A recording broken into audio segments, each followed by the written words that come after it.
Okay, mga ka-trigger, andito tayo ngayon sa aming cleaning room.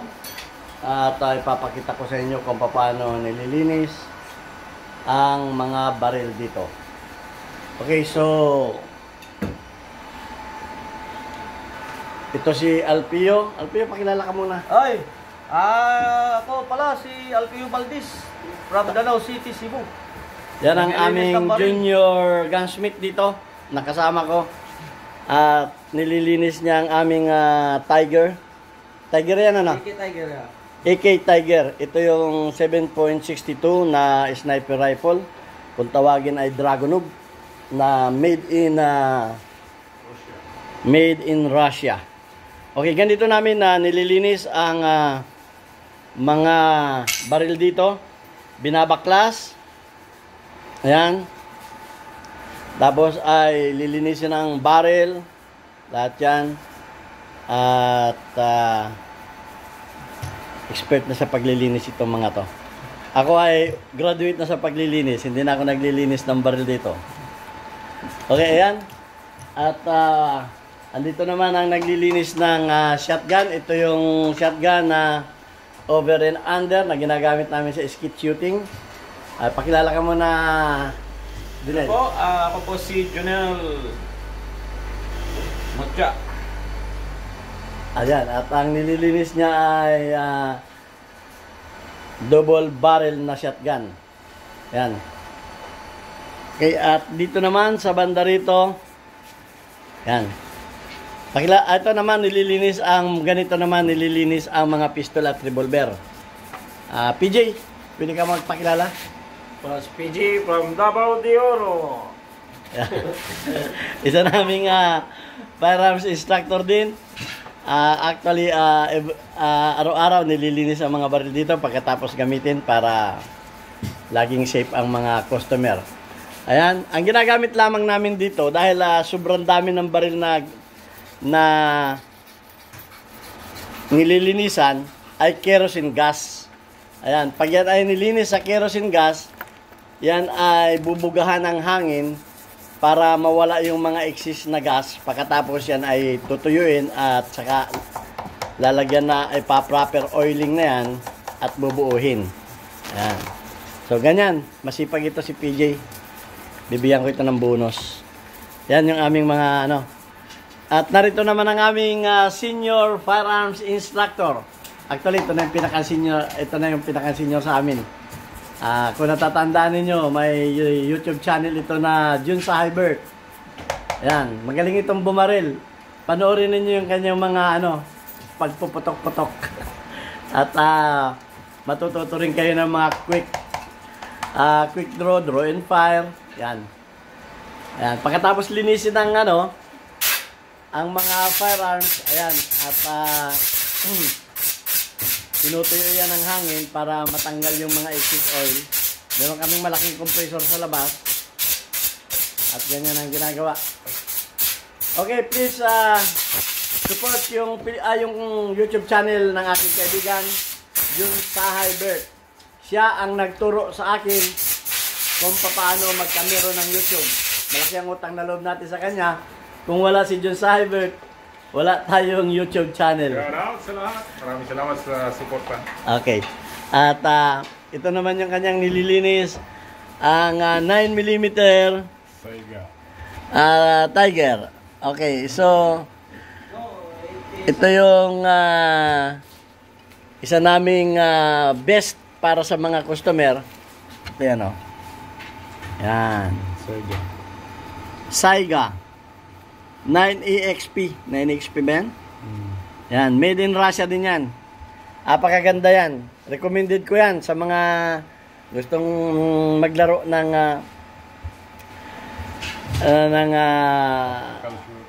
practical shooting. Yan. Ginagamit din yan. Mas maganda yan. Matibay. Isa sa mga matibay naming rifle. So ayan. At ganito lang ang paglilinis ng baril dito. Actually, kanya-kanya naman sila ng nililinis. Kaya ang baril namin ay laging malinis. Okay, at pinapayo ko sa mga may baril na panatilihin nating malinis ang mga baril. Kasi diyan nag-uumpisa yung mga malfunction, yung mga umpisa ng sira, kung tayo ay gamit lamang ng gamit. O, pakita mo nga kung gaano kadumi yung ano niyan. Ayan, o. Tama ang dumi niyan. Actually, ang mga baril namin dito ay siguro mga pinakang minimum 100 rounds sa isang araw ang pinuputok niyan. Ang isang baril, minimum yun ha. Ayan, nililinis niya yung gas chamber. Ayan, dahil ito ay gas operated. Tingnan mo yung dumi. Ayan, Ayan, pinapakita niya yung dumi. Yan, dapat laging malinis yan para iwas malfunction. Okay, at mamaya ay aanuhin naman natin yung pagbubuo. Papakita naman natin sa inyo mamaya-maya lang pag nalinis na nila kung paano binubuo yung mga baril. Pause muna tayo.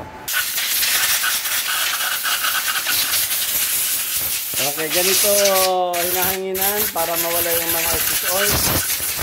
Yan yung aming 9mm. Meron kaming Glock 9mm. Yan, baril, nililinis. Meron kaming 45. Yung aming 45 na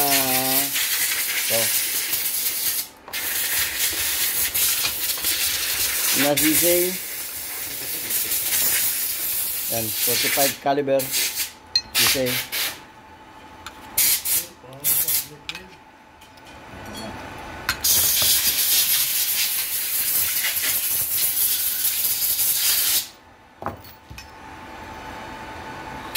Meron kaming 6 hours. Ayan o, linis na linis. At ang aming mga revolver ay Smith & Wesson 357, Taurus 357 din, Magnum 44 Taurus, Magnum 357. Ayan.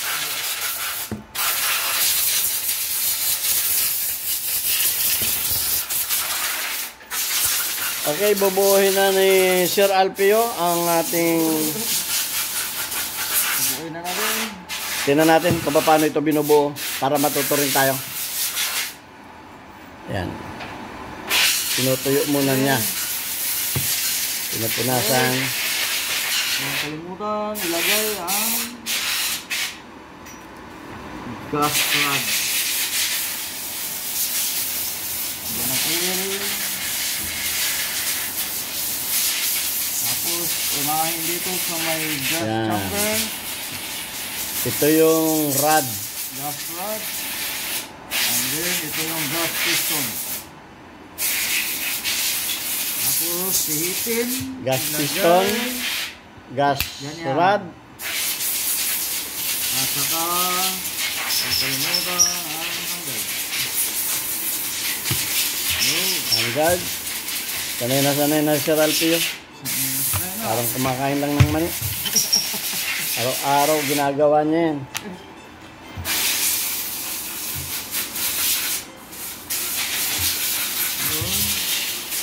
Ito naman, Ayan o. kalimutang ulan yung mga parts. Lalagyan niya ng oil. Itong bolt.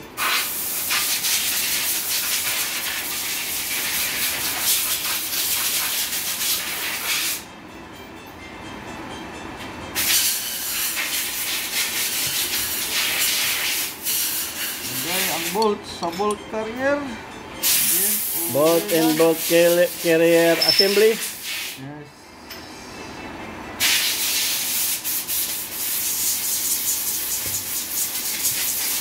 Bolt, ilagay.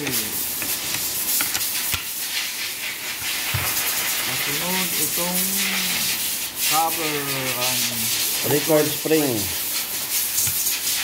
And cover.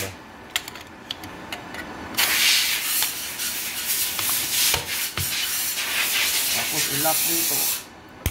Para hindi tumalsik pagputok. At saka, Ganun lang kasimple. lang simple. Ayan, ready to use na. Saka, Ang aming Tiger. Ayan, lalagay ang scope. Ito yung aming pinakamatinding sniper rifle. Ayan. Taho! Kasi mo.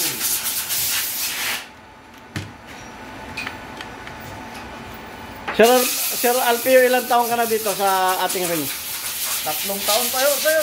Batang-bata pa ito. 3 taon pa ho. 3 taon pa lang dito. 3 taon pa lang dito. Batang-bata pa dito. Actually, ako ang pinakamatanda dito, 21 years. Ako ang nagbukas ditong chef na to. Kaya hindi na ako naglilinis. Ayan. At titignan naman natin yung ginagawa ni Sir John Sahay. Ayan, binubuksan naman niya ang sa nating Saiga na AK. Yan, papakita naman ni Sir John kung paano binubuksan o binabaklas yung ating Saiga 9mm. Baklas yan. Tatanggalin po natin ito. Medyo mahirap tanggalin ng recoil spring. Yan, tinanggal ang bolt. Ayan na po. Para lang silang kumakain ng mani. Ganun lang. Yan. Ito naman ang aming mga sniper rifle. Tapos ito. Ayan. Tangal. At lilinisin naman yan ni Sir John Sahay. Linisin ko. Okay. Ganon din ang procedure niyan, paglilinis. Okay? At baka naman wala ng kulay yan, saka papahid mo. Sobrang malinis naman ito sana to. Ready na ba yan? Buhin mo na. Ay, ginagamit pa yung hangin. So yan, bubuhin na ni Sir PJ yung kanyang mga nilinis. Yan. Pagkatapos mahanginan, dito naman siya magbubuo ng mga baril. Yan. So, ang pagtatrabaho dito ng mga instructor ay ganito lang. Maglilinis, magtuturo. Ayan. Ayan o. Ito yung batch na first batch ng mga maglilinis. 4 sila ngayon. Bukas iba naman ang maglilinis. Ibang batch naman. Ayun, ganun lang kasimple. At kita naman ninyo ang linis ng mga bimpo nila. Mga bimpo pang ginagamit sa paglilinis. So, ganyan ang takbo ng aming range. Kung paano namin iniingatan ang mga baril. Kasi ang mga baril dito, talo pa ang lumalaban sa gera. Kasi araw-araw dito, gera. Okay. Hindi po pwedeng madumi ang mga baril para iwas ang malfunction. Ganyan kalinis ang mga baril dito. Hindi basta-basta na lang pinapagamit sa customer dahil pag yan ay nasira o mag-malfunction, hindi maganda ang magiging kalabasan sa mga customer.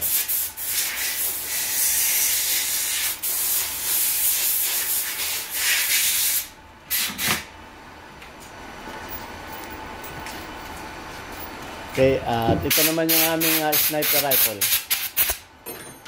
Ito yung ginamit sa competition kahapon eh. Nililinis ang barrel. At madaling linisin to. Kasi ano to, bolt action. Semi-auto. Yun.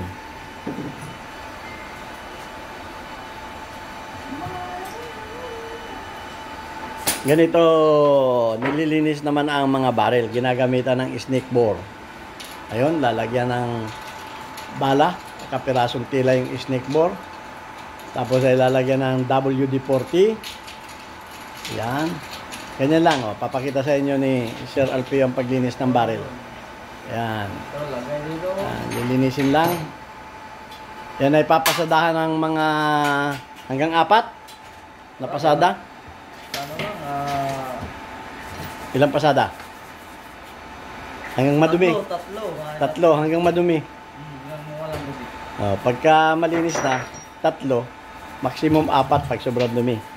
Yan, tapos yan ay hilahin. Kinakailangan tansyado na kasi nila ang laki ng tela na ilalagay do sa snake board kasi pag sobrang laki yan, mag-i-stack up yan. Tingnan natin kung anong kadumi. Ayan, ganyan kadumi. Yan, ganun lang. Ang importante, malinis ang barrel.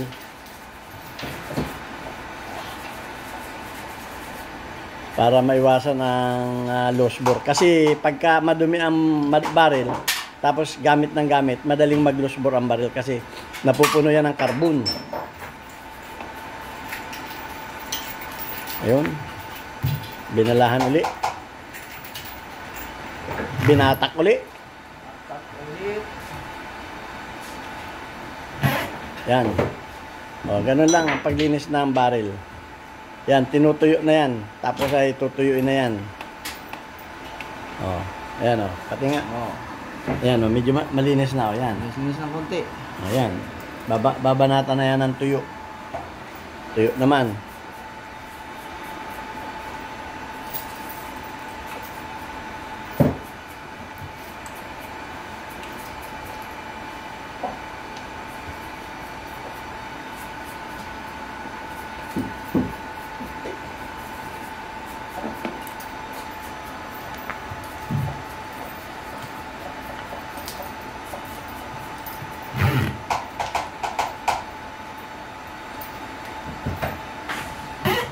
Okay.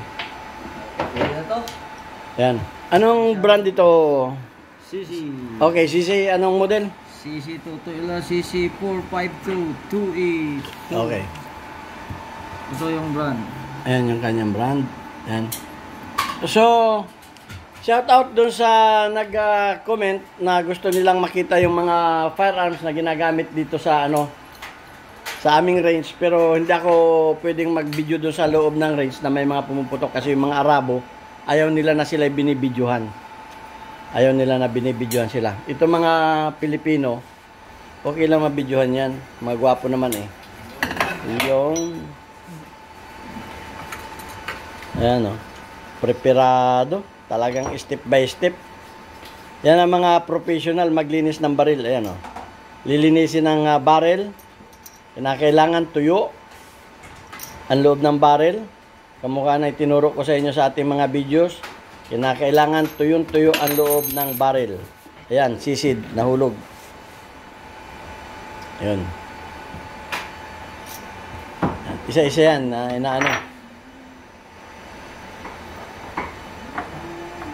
actually, hindi naman lahat, marami pa kaming baril.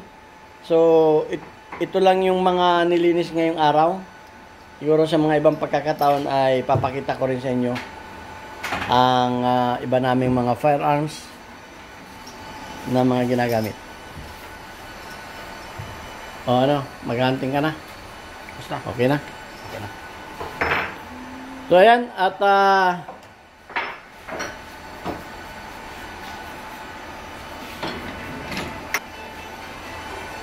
okay, ito ang inyong Pinoy Firearms Instructor. Hanggang sa muli natin video. Shoutout sa inyo lahat. At please subscribe yung YouTube channel ng aking kaibigan, Jun Cybert. Hanggang dito na lamang. At ito ang mga gwapong Firearms Instructor dito sa aming range. Ingat kayo, vlog ito. Okay, thank you very much.